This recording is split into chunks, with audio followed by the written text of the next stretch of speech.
From high atop Mount Manitoba, that's what we're going to call it, this is the Hall of Fame show.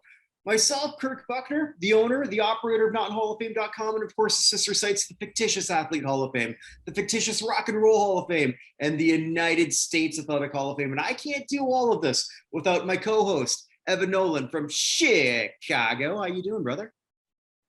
I'm doing all right. Mount Manitoba? I barely know Manitoba. Well done. There's that joke was just sitting there. No, it's a big night. Your lucky got me night. It is halftime or just after halftime of the Celtics game 6 here. So there may be either jubilation or swearing in about an hour. So I had a feeling that if I don't have your full attention, I get it. Yeah, it's been a week anyway. So well, you've known the Celtics longer than me. That is true. I have known the Celtics longer than I've known you. So. Yeah. By the way, so talking about long time before we go anywhere, I just want to talk about something quickly. It appears that Jaromir Jagr is going to sign to play another season next year. Yep. This will be his 35th year of being a professional athlete. I would just want to point out how old that is. You know, Patrice Bergeron of the Bruins, they were talking about how it was his last game, maybe of his career. He's 36. I don't know that Bergeron, if he retired, I'm going to jump ahead because I wasn't going to start here, but let's start here. I don't think Bergeron, if he wants to keep playing, so easily could. 100%. I think, did witness the last game this past week of Joe Thornton. Yeah, well, he's been doing it for 25 years, so. Yes. He's my age. We were born the same month. Okay. He's got a better beard than you. I'm not growing my beard right now, but I guess that's also true because I actually shave mine from time to time. Well, so yes, he has to clear the sparrows out every spring, and that's about it. Was that Peter Griffin when he grew out a beard? Yeah, okay, yeah. I do something like that. So Thornton's probably done. And I hate to say it, but I hope he's done. I'm sorry he didn't win a Stanley Cup, but Joe Thornton was the weakest player on Florida all year. Sad but true. Very uneventful year. I think he only logged 6 minutes in his last game. Mm-hmm. I don't see him playing anymore. And with that, thank you, Joe. That's all I want to say. This could be a very impressive Hall of Fame first round class because I think that his old teammate Patrick Marleau is officially retired, although he didn't play this year. He played last year. But then Marleau would be eligible a year earlier. True. But also Zdeno Chara, I'm pretty sure is done. Ryan Getzlaf, we also know is done. Ryan Getzlaf is done. So and let's say Bergeron's done. Let's say he is. Yeah, it's possible. I mean, Brad Marchand actually had surgery on both hips today. And it's going to be out for 6 months. So, man, you know they don't lie. It's all the slew footing he's done over his career. I hear all the Canadians fans saying. Well, it'll be sort of interesting too. That'll be a lot more fun when we discuss that Hockey Hall of Fame class. Right now, we are soliciting for people to join us next month, where we are going to debate who will join the Sedins. Because all I'm going to ask people to do is just come up with one player. Realistically, because the Hockey Hall of Fame never does a big class. And if you're wondering what I mean by that, Evan and I we put together groups of people who we debate on and we act as if we are the people who decide who get into that Hall of Fame. We've done that for football. We've done that for baseball. We've never done it for hockey. We wanted to do it last year, but there was no point because there was no Hall of Fame ceremony. But this time there will be, with the Sedins as 1A, 1B. Who should join them? And I think that's going to be all across the board. I've got a couple people who've already asked to be a part of that from different parts of the US. So I'm very excited about that. And if you're listening and you want to be a part of that, you think you got something to offer, send us a DM. Slip into our DMs. Is that what the kids say when they're sort of, I don't know. Sounds like a dating thing. A dated reference about a dated reference. There we go. That's what we need. We're married. What do we care? Not to each other. For those who couldn't really see, that was Dr. Evil doing the Macarena. So, So yeah, it'll be very interesting to see who sort of comes up. Hockey has been just so good. Hockey playoffs have never been better. They are significantly better than the basketball playoffs. Not even close. Often they are, but this year hasn't been close. I mean, the Celtics and Heat are playing a close game right now, but all these games, except for the one the Celtics are down 29 and storm back to only lose by 6, have all been blowouts. Like all of them. It's been crazy. It's hockey. The NHL has always been meant for the playoffs. It's just such a different game. I am sad though that the goal for I watched only the third period yesterday of Edmonton and Calgary, and that goal that was called back for a kicking motion. I didn't necessarily think it was a kicking motion, but they were right. It was the inside of like the wrong skate if you were trying to stop. So I get why they did it. It's just sad because I wanted that series to go another game at least. They scored 4 goals in less than a minute yesterday, and it brought an end to another one of my failed Stanley Cup predictions. I'm never right. I had Calgary defeating Florida in the finals. Oops. Wow. Well, but I'm never right. But it's better than what I've done the last few years because at least these teams made it to the second round. That is true. And it's the first time to be fair, that's the first time Florida's made the second round in like over a decade. So I can't remember. It's been a while. So I don't know. Might have even would that have been their Stanley Cup final this year? Maybe.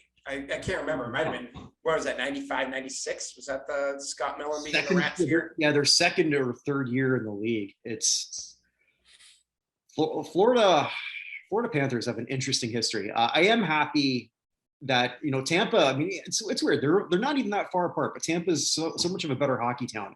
Who would figure that Tampa Bay draws better in hockey than in baseball? Make that one make sense because I don't get it.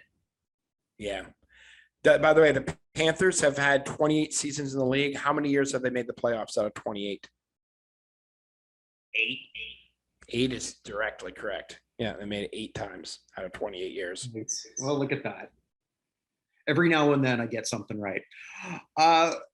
Coming up soon on the site, I know I said this last week, but it's not done yet, but it will be. The rock list that I put together will be officially revised. I'm up to 350, and then I've just got to move them all around. The country music will also be revised because Aaron Freeman, who put that together for us last year, has already done that again. He's already sent it off to me. So next week, you and I, Evan, will be talking about all those revisions, and you can say what Aaron got right and what I got wrong. Sounds good. And by the way, that is the first playoff series they've won since '96. Okay. So wait, so I've been right twice now in the 2 minutes. No, I know. I'm worried about the Celtics now. I didn't pick against them or pick for them. So yeah, those are things that are coming up soon on notinhallofame.com. So check that out. And again, I know we plugged that sort of at the beginning, but the United States Athletic Hall of Fame, that's something near and dear to Evan's heart and my heart. Whatever's going on in the world, in the US, hey, sports is still fun. And at least it should be. And you can vote on who you think should be in that Hall of Fame because it's your hall. We might have put some stuff together, but it's all up to you. You're deciding the first class, second class, third, all the classes. And you go there to vote, www.notinhalloffame.com/USA. Easy to remember, I think. So please check that out.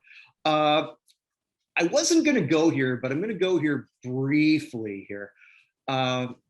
Technically, he was going to be an elevator down, and then I thought against it. He's going to be an elevator down. Josh Donaldson. So when we talked last week, we didn't say much because, the 24-hour rule. That happened that day that we recorded. And, usually some other stuff comes out. Not much else really came out. I remember Donaldson very well as a Blue Jay. I remember him being a tenacious kind of douche. I don't remember anyone ever calling him a racist.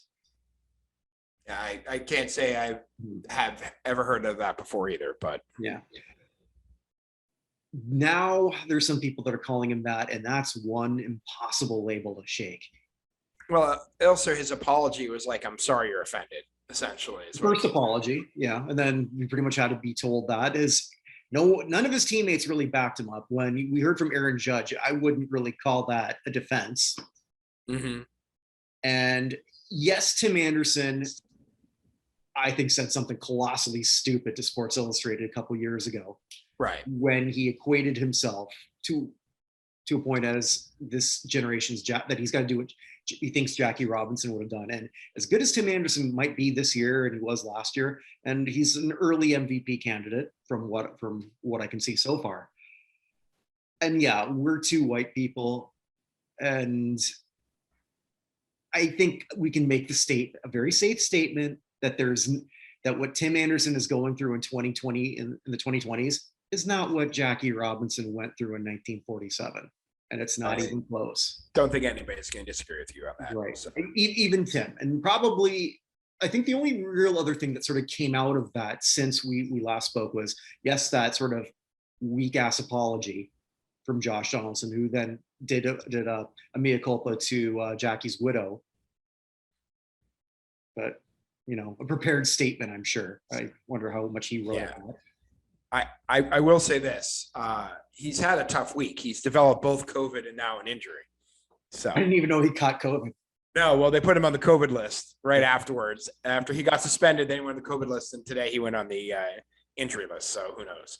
And then they brought in Matt Carpenter, who hit a home run today for them. A long way away from the opening day when he hit the winning hits. I think he got a game-winning home run on opening day. I think I could be wrong. Yeah, but the other thing that sort of came up that wasn't aware at that time was that, yes, Josh said that he called Tim that in 2019, pretty much right after. All right, so he's busting his balls a bit. Okay, Tim pretty much said, knock it off. That should have been your clue. When Tim says he doesn't play, I believe that Tim doesn't play. Yeah, right. So you kind of knew what you were doing. You would have to be colossally ignorant to not realize you're playing with in an area no one should be playing with right now. Mm-hmm. So again, I don't know if Josh is racist, but I know he's stupid. Fair enough. And it's not that I ever thought of him as a Hall of Fame guy anyway. But he's someone he's gonna be one of the few people ever who can say that he was a former MVP. And when it's all said and done, he's gonna have a very good career. But this is a very bad look for him, and he kind of deserves it. And I base that completely on what his teammates' reaction was, which was nothing. No one coming out and saying, "Oh no, Josh is just getting nothing." That says everything to me. It's like when PK Subban's brother got into that fight with that, I don't even know the guy's name in lower hockey, right? And he said that the other guy was making a racial monkey gesture towards him. Mm-hmm. And, you look back at that, you can't really see whether that was true or not. But then you also see PK's brother just beating the crap out of that player who allegedly said that, and none of his other teammates doing anything. Mm-hmm. That's all I needed to see. Right. For me to know who was on the moral high ground. Let's speak from the moral high ground to below ground. Oh boy. Yeah, I will say this is going to be the shortest death march we've ever had. I actually only have 6 names total. I think I can guess who the hammer is. There could be 3 hammers, but we will. All right. Only 6. That's a record, isn't it? Yeah, it's the fewest by far. I mean, the beige mistress was quiet unless she's moved to Hungary, because we've had not Hungary, to Poland, because we've had several Polish athletes pass away this week. But it's Hungary or bust. Is there a difference?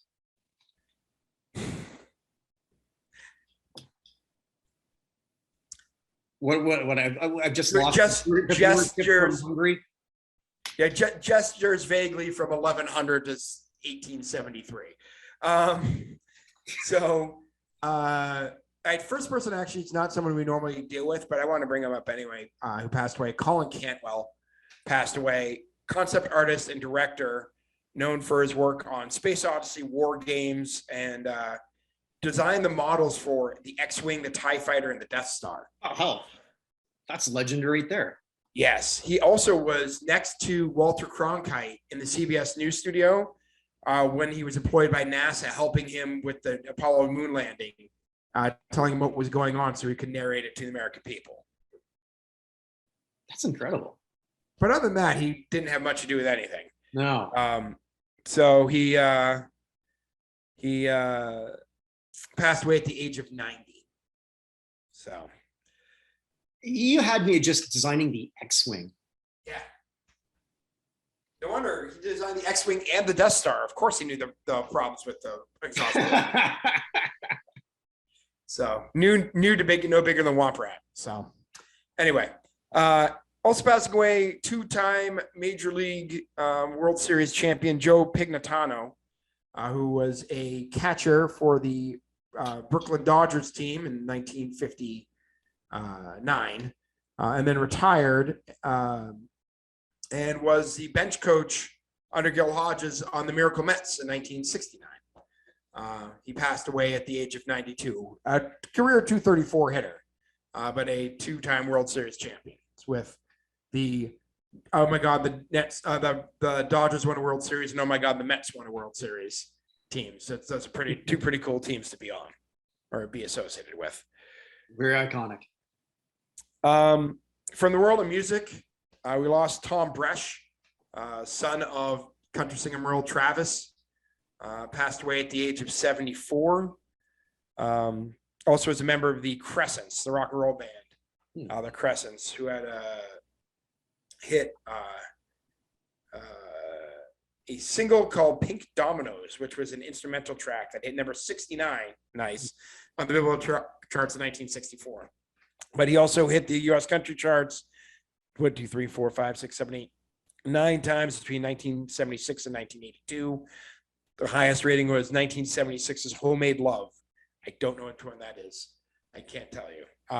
But he passed away. I'm actually writing down that I'm going to look that up because that just sounds wrong and right all at the same time. Yeah, Homemade Love. He also had Sad Country Love Song, Hey Daisy, Where Have All the Good Times Gone, and my favorite, Smoke, Smoke, Smoke That Cigarette, which hit number 78 in 1978. I don't know why I find that so funny. Yeah, so, but he was also had a television show, Nashville Swing. It's regular on the Merv Griffin Show, and produced projects for Hank Thompson, Lyle Lovett, Brooks and Dunn, George Jones, Tanya Tucker, Jerry Reed, and others. So he passed away. Not shocking for a man who had a song called Smoke, Smoke, Smoke That Cigarette. He died from esophageal cancer at the age of 74. I was going to guess lung, but yeah, it didn't quite get there. Two huge names, 2 Rock and Roll Hall of Famers passed away this week. Start with the older one, Alan White, the longtime drummer for Yes, passed away at the age of 72. He joined Yes as a replacement in 1972 and was with them up until his death just earlier this week. So 50 years with the band. He was the longest serving member of the band after I can think of his name, passed away.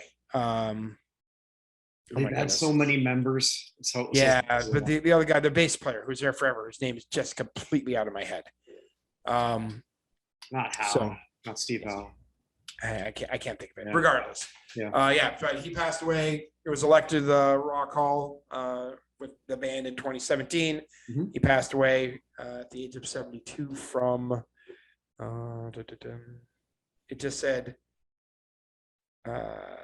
Hit 3 days earlier. It said that he would be absent from the tour, their 50th anniversary tour, due to health issues, but it didn't say what he passed from. So, also passing away, more recent Rock and Roll Hall of Famer, Depeche Mode's Andy Fletcher, only 60 years old.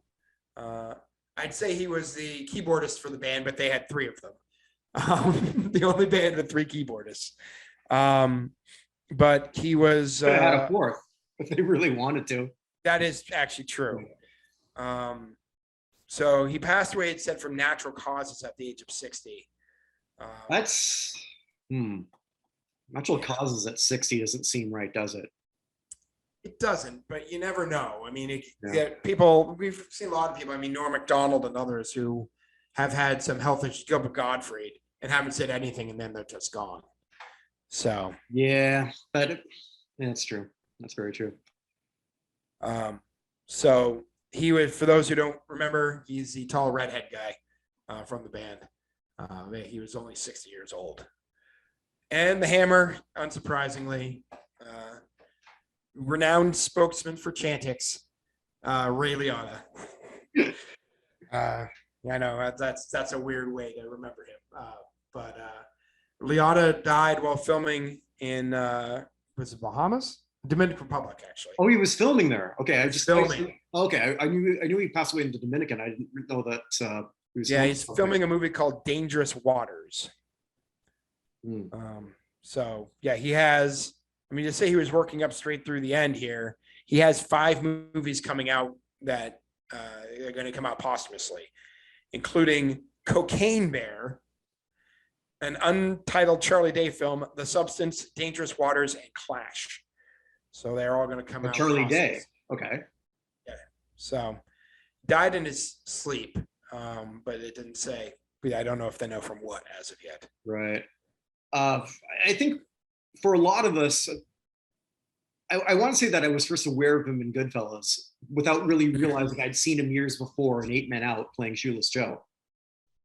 Yeah, Field of Dreams. Yeah, and Field of Dreams. Sorry, 8 Man Out. You said 8 Men Out. It's Field of Dreams.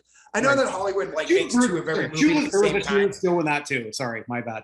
But yeah, Hollywood makes 2 of every movie all the time, so it's hard to remember. There is Illusionist and The Prestige. Yeah. There's Volcano and Dante's Peak. Armageddon, Deep Impact, and Field of Dreams and 8 Men Out were essentially the same time too. So, well, to be fair, you're really covering my ass because those 2 films really aren't that much alike. I know they're both about the Black Sox, technically, though. So I appreciate that. Yes, but yeah, Goodfellas, like the way he just held his own against Pesci's best role, De Niro, just being De Niro. Paul Sorvino was also phenomenal in that film. Like everyone was great in that. That one also too, I saw him in, well, I guess the last movie I would have seen him in was The Many Saints of Newark. Mm-hmm. So where he had a dual role in that. And yeah, Liotta he never became that big major star that maybe he could have been after Goodfellas, but what a career. Yep. Yeah, I mean, hosted SNL at one point. Oh, I didn't even remember that. Okay. Yeah, back 2003. I mean, he did everything from St. Elsewhere and Frasier to, the Muppets. I mean, like just everywhere in his career, doing, I mean, just tons and tons and tons of films. It always made whatever he was in good, even if the movie itself wasn't. So. Yeah, he never embarrassed himself. 100% now. Yeah. So R.I.P. Even in Operation Double Drop. Sorry. Nice.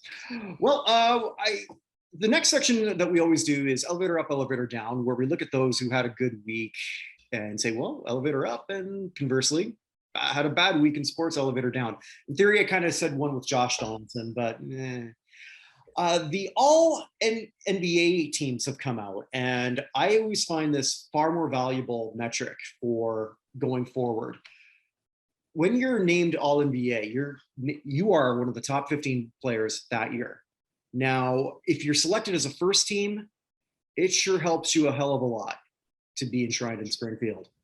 It's not the be all and end all. I mean, in the last 3 years or 2 years, Chris Bosh got in the second year. Manu Ginobili got in his first. Neither of them were ever first teams. And I think combined, they've only been an all NBA selection 4 times. I could be off on that, but I'm pretty sure Ginobili was only that twice. And I'm pretty sure Bosh also.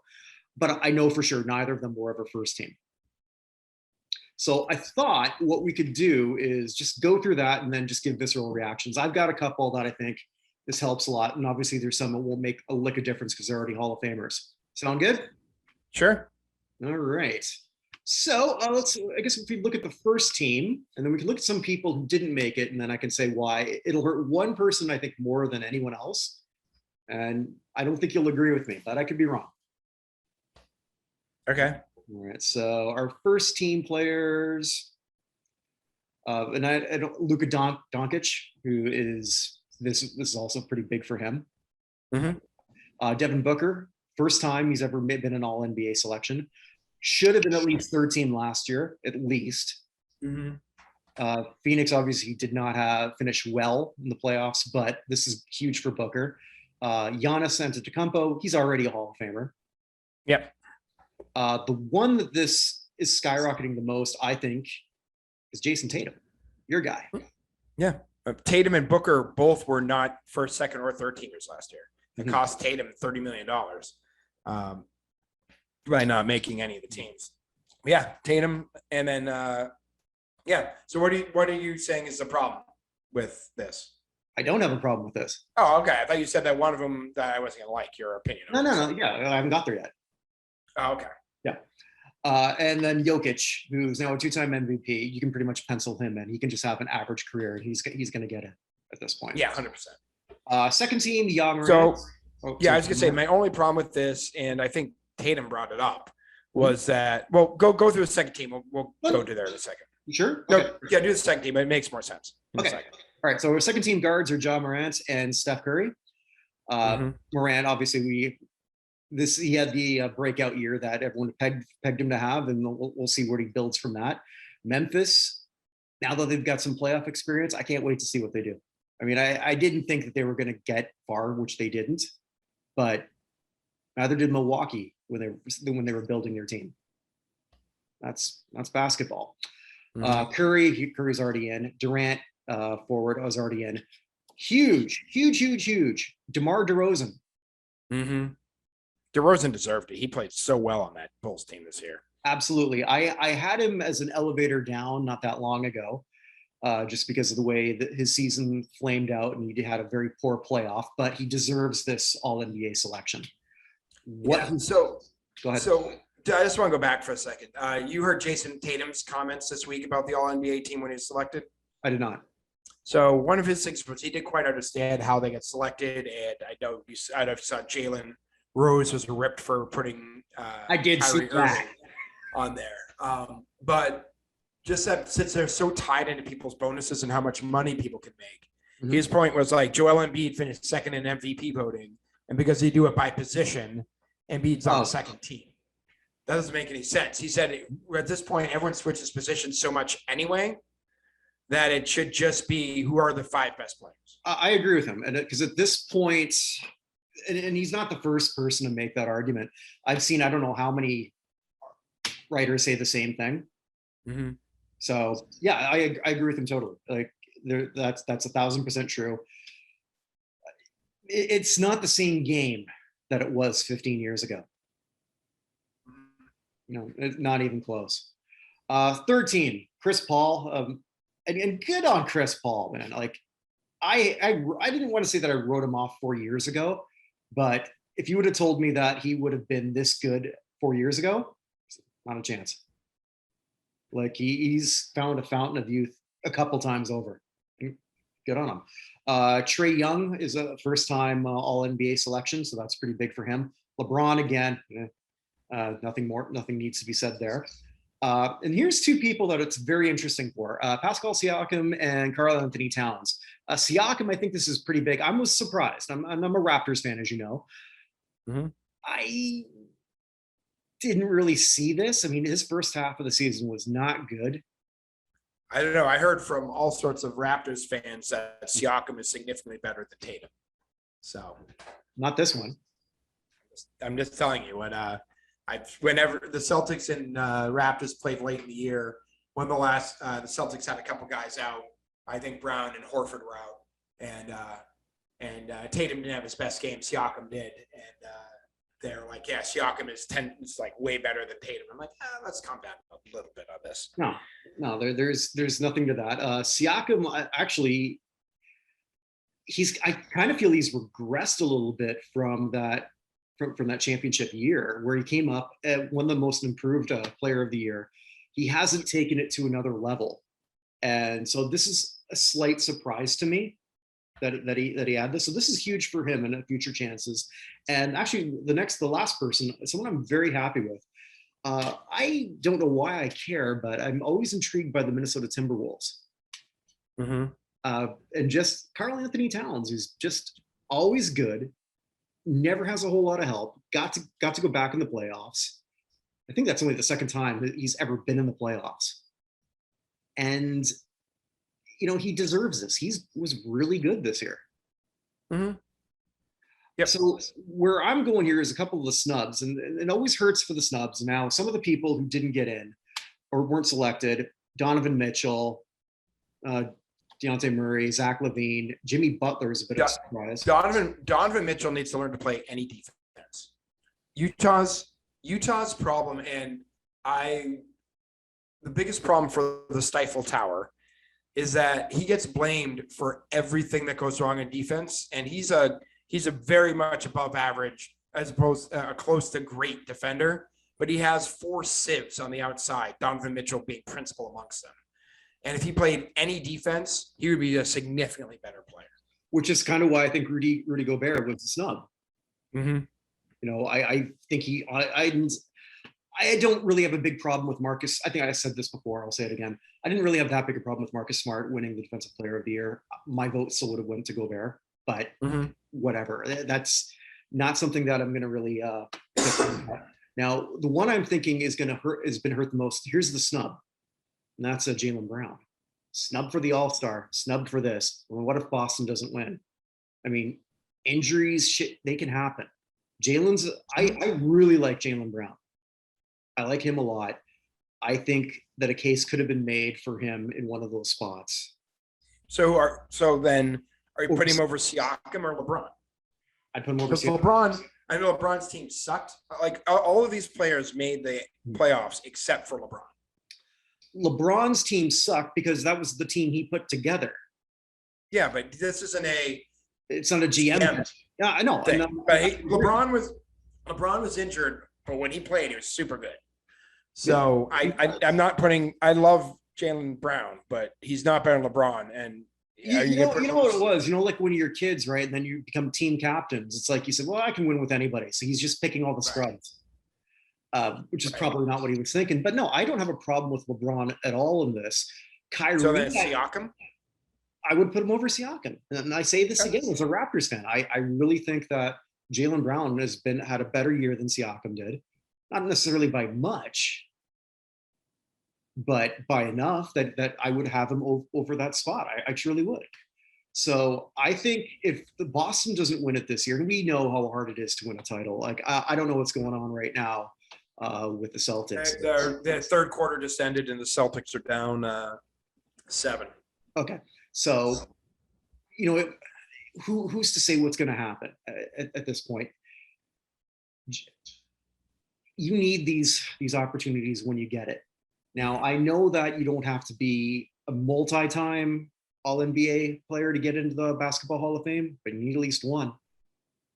That's true. Unless you're going to be an international guy. But I mean, I'm looking at last year's team and the people who aren't here anymore. Like Bradley Beal was a third teamer last year. Mm-hmm. Jimmy Butler was a third teamer. I think Jimmy Butler's going to the Hall of Fame. I don't think it's a problem. Paul George was the third team. I don't think that's a problem for him. Mm-hmm. But Julius Randle was the second team last year. Yeah, well, he's peaked. He had one really, really good year. That's it. And watch his stats go again down next year. Yeah, I'm just going back through some of the names that have made these teams are kind of funny. Ben Simmons, of course. Victor Oladipo, who's now the 5th option in Miami. I don't know. It's just interesting when you go back and see who's on each team. Andrew Bynum. How fast did he fall? Isaiah Thomas was a second team All-NBA in 2017. Yeah. What did he play? Like four games this year? And he was lucky to do that? Probably, yeah. Yeah.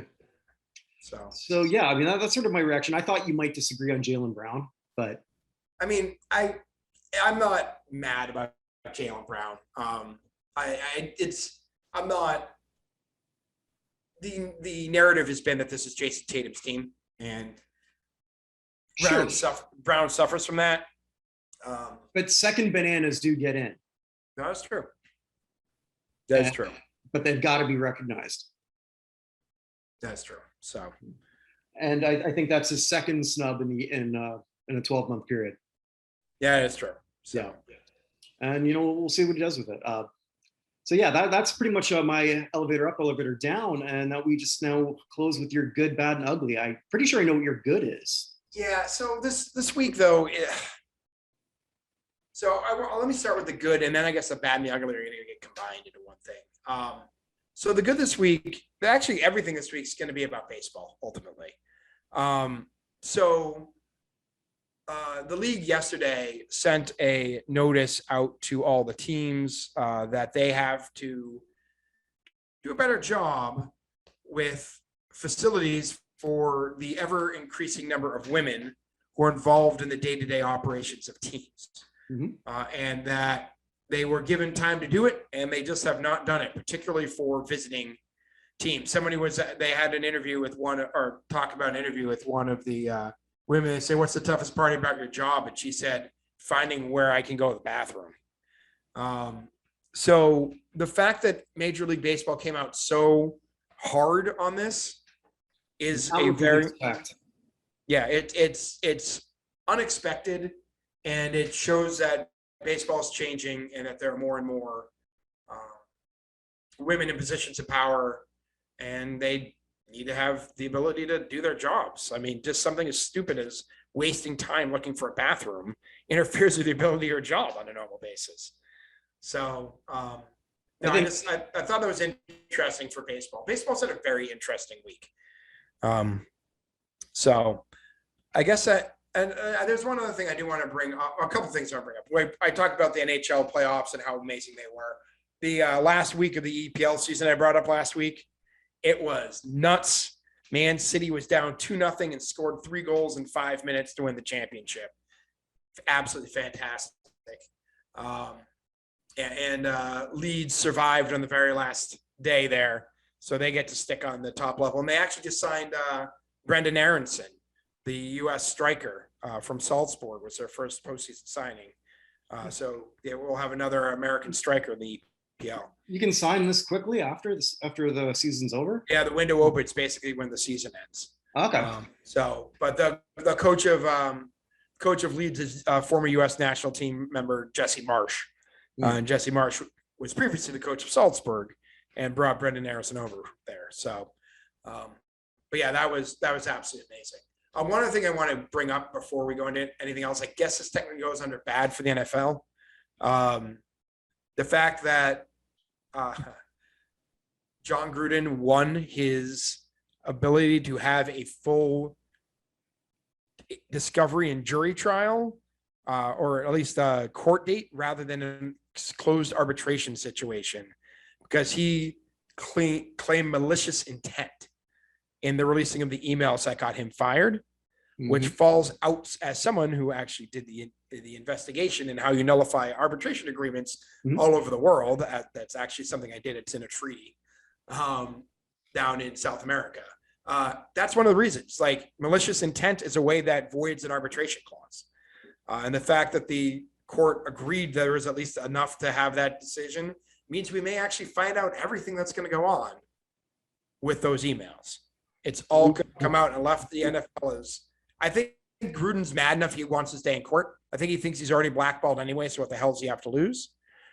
Yeah, if he's a multimillionaire who, I don't know if he kept his money or not. But I mean, it's certainly worth going after. 100%. Yeah. So we shall see what happens to that. And that's a hold for later. Yeah, and it's not necessarily that Evan and I are so much defending Gruden and some of the things that he said. That's not it. What we don't like is the cover up of everything else that happened with the Washington. That, and I love how you, again, the victim in investigating the Washington football team scandal is John Gruden. Yeah, the coach of the Las Vegas Raiders. Yeah, that and one of the NFL's main reporters. Like he's still there. I know he's still there, but his reputation has certainly taken a hit over the last year. We're speaking of Adam Schefter. Adam Schefter, and it may be actually that it looks like they're trying to force Snyder out, but not for any of this crap. They're trying to force him out of the irregularities that we talked about before. Yep. Of keeping back gate receipts. So it was a big week for the Washington football team because they also bought $100 million worth of land in Northern Virginia. So we'll see what happens with that. I know that the Commanders, I'm not sure how long they're going to be the Commanders because I think if Snyder loses a team, they may not be the Commanders for much longer. So why do you say that? I think whoever they give a new name is going to want a completely clean sweep altogether. They're going to come back with the Red Foxes or Red Tails or something like that. It's funny. It hasn't gone up on the site yet, but in the last Classic Sports Review, we looked at the Denver Broncos Cleveland Browns fumble game, the 1987 AFC Championship, and the winner of that was taking on Washington. And we sort of and we were talking about how at that point the NFC always clobbered the AFC, like for a 10-year period, and it was like 14-year period. Something like that. Yeah, I mean, you're right. Probably longer than that. It was the 85 Bears to the who was the first to the Broncos in 97. Yeah, I think you're right. And and one of the things we said, like, here's a sentence that we would have said back then that wouldn't be said today. Washington's such a well-run organization. And that's just, man, night and day. But the power of the NFL, they still have a huge fan base. And they're still making money. It's the only team that really. The Nats have come in too, and the Caps, of course, with Ovechkin. But really, the Washington football team / Commanders are the only team that really matters down in Washington. So, anyways, and while this is people are going to see this later. Just letting you know this now because you probably aren't watching that. Colorado just won, so they're going to the Western Final against the Oilers. Okay, that should be a good series. It should be a lot of fun. It'll be a lot of fun. And the Red Sox were up 8-2 and gave up 10 runs in 4 outs. So they're now losing 12-8. So I will take a Red Sox loss. It means Celtics win. So anyway, I guess the ugly.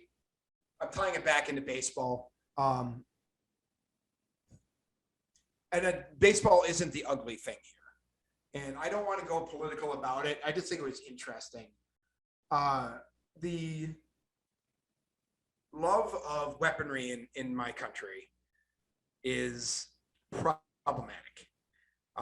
And that's all I'm going to say about that. I could get very, very, very angry, and I'm going to try not to.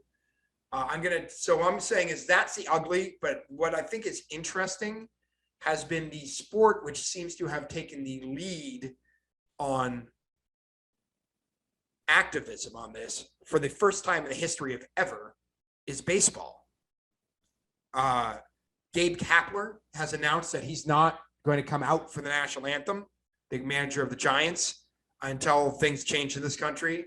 The Yankees and Rays social media teams last night tweeted out facts about gun violence in the United States during their entire game, which drove a lot of people crazy on the internet. But this is not a role you normally see baseball taking. I mean, the announcer at the Heat Celtics game 5 did say after the announcements that if you want to stop gun violence, stop voting for people who promote the use of guns across the country. But it's just an interesting place for baseball to be because they haven't been there in a very long time. And the echoes across the sports world on this are such that, I mean, I'm not naive to think that massive change is coming because my dad died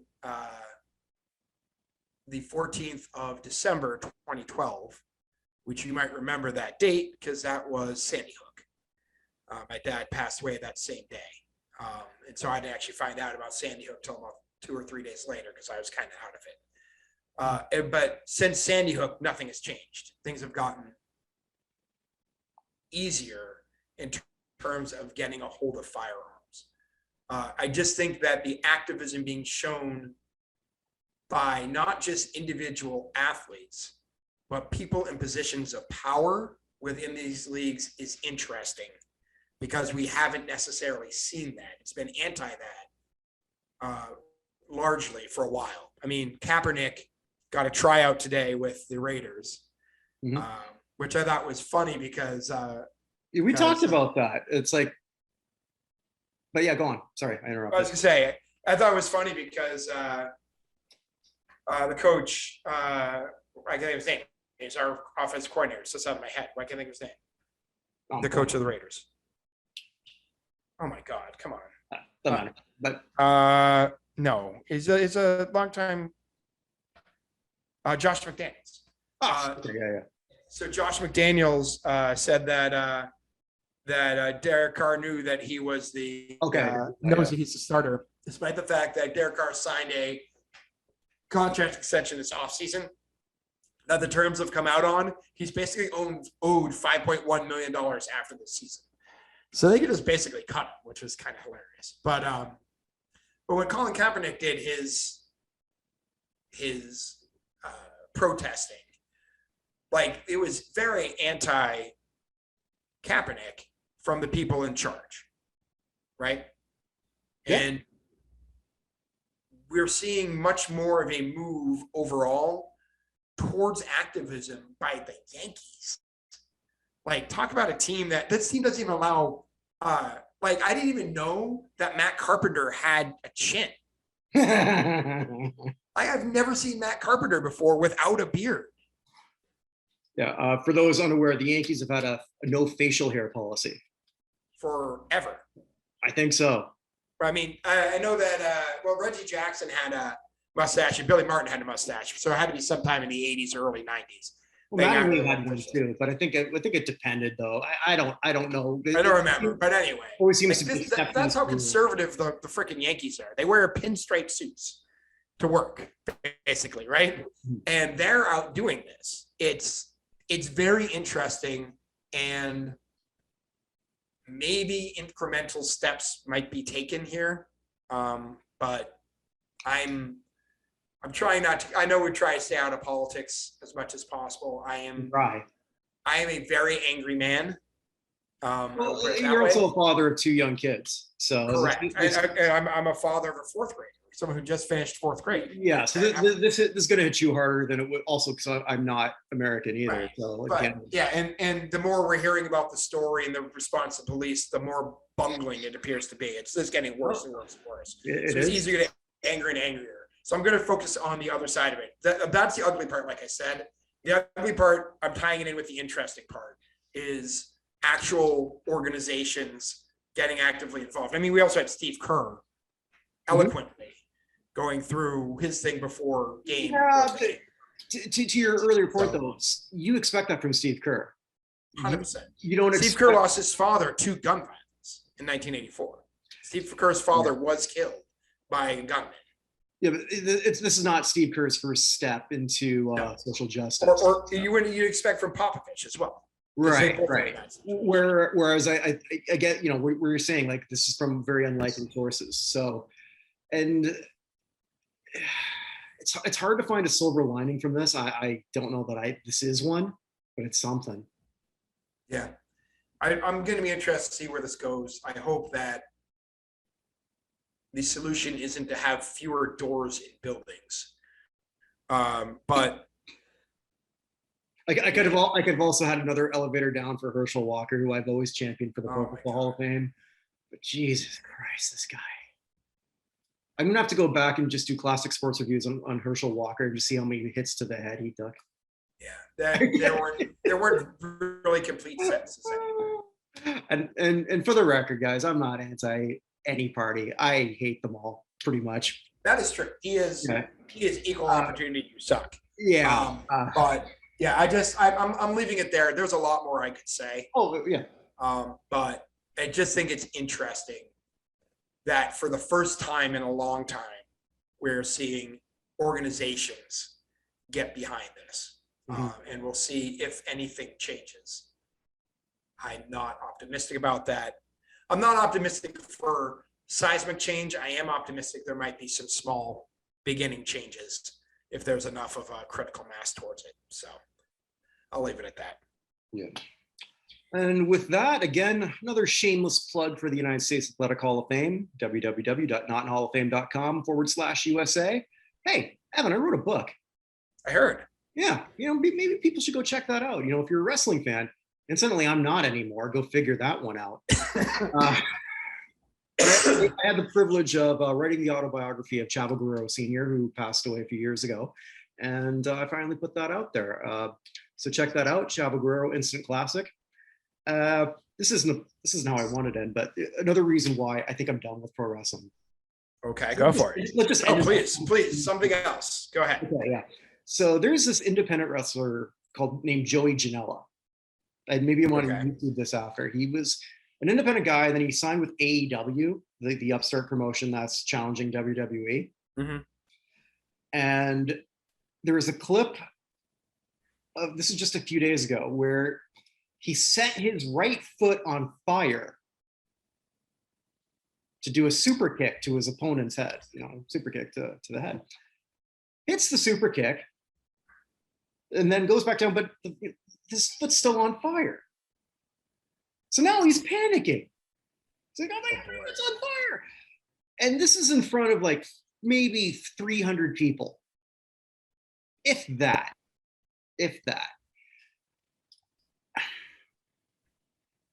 They didn't have any water there. They had nothing.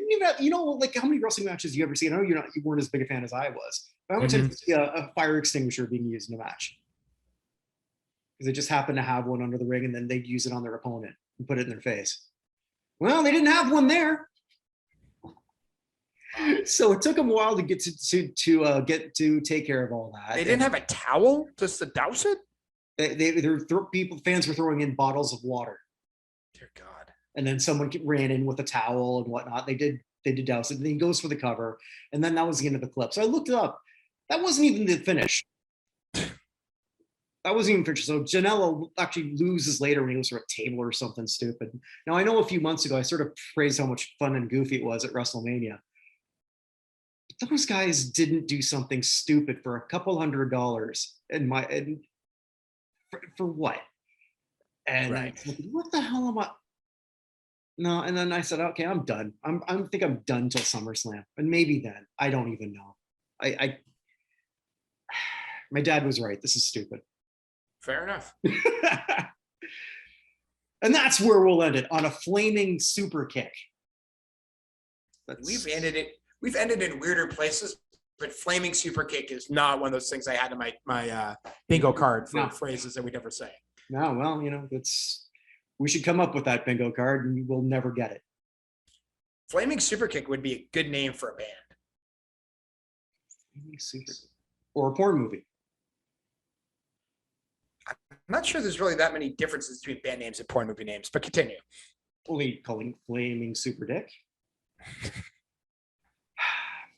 49 going on. That's when you want water nearby, I'm pretty sure. Yes. So. And on that note, wherever you are, wherever you may be, stay safe, everyone. Take care.